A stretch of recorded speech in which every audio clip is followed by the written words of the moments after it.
peine 4 600 000 habitants. Monarchie parlementaire où les citoyens tutoient leurs députés et leurs ministres. Un pays riche de son gaz et de son pétrole. Mais la Norvège, c'est aussi une culture de protestants rigoristes. On ne badine pas avec l'argent public. La transparence financière est un dogme, la corruption des élus, un péché capital. Et ce pays, c'est aussi celui d'Eva Joly. La juge franco-norvégienne travaille depuis 5 ans à Oslo. En France, elle a instruit l'affaire Elf et obtenu la condamnation de la plupart de ses dirigeants.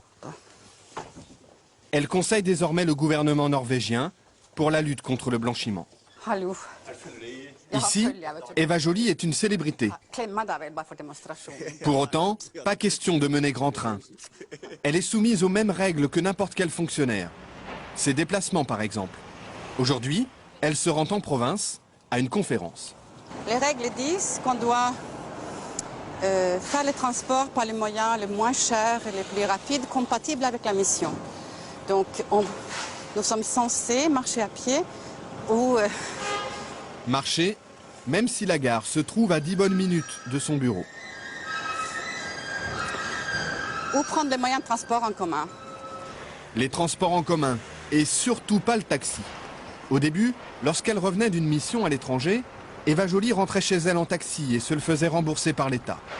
Habitude scandaleuse aux yeux de la presse qui l'a vite rappelée à l'ordre. Le titre était « Eva Joly vit grassement au dos de l'État » ou quelque chose comme ça. Donc, et j'ai compris, de façon assez innocente, je peux dire, que j'avais franchi un tabou et que si je voulais prendre un taxi, je me le payais. Hi. Salut. Je Je suis avec une équipe de télé française là. Je leur raconte mon histoire avec les taxis. Depuis, Eva Joly dit avoir compris la mentalité de ses compatriotes. Cette intransigeance lui apparaît comme une vertu démocratique. C'est un garde-fou très efficace et qui évite tout dérapage. Je pense qu'en France, on a vraiment vu ce que ça donne quand il n'y a pas de contrôle. Et aujourd'hui, on trouve un état de, je pense, de mépris du politique qui est beaucoup dû à tous les excès non réprimés, non constatés même. En France. En France. En France, élus et ministres disposent d'une enveloppe pour leurs frais quotidiens, sans justificatif. En Norvège, c'est l'inverse. Ils doivent tout avancer et ne sont remboursés que sur facture. La preuve, avec le ministre des Affaires étrangères en déplacement officiel dans le nord du pays. Là aussi, sans garde du corps. Ce jour-là, il inaugure une école de commerce, visite une base militaire, rencontre les élus locaux. Et il déjeune comme tout le monde sur le pouce. Sandwich, café et gâteau sec. Cette fois-ci, ce sont ses hôtes qui l'invitent. Le ministre n'a rien à débourser. C'est lui qui paie le café. Mais d'habitude, il dispose d'un forfait très serré. 50 € pour 2 repas, 120 € la nuit d'hôtel.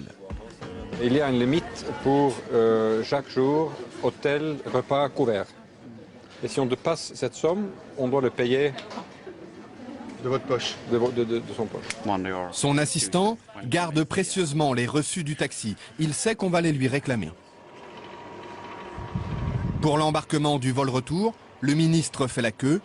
Tout traitement de faveur serait mal vu. Mais il ne faut pas croire que parce qu'on est ministre, on est différent. Ça, c'est très dangereux. Hein. C'est faux et c'est dangereux. Au contraire, il faut montrer, à mon avis, qu'on peut vivre la vie de tout le monde, faire l'expérience de tout le monde, être proche de cette vie que tout le monde vit. Parce que ça donne... à la fin une crédibilité à la politique qu'on essaye de mener.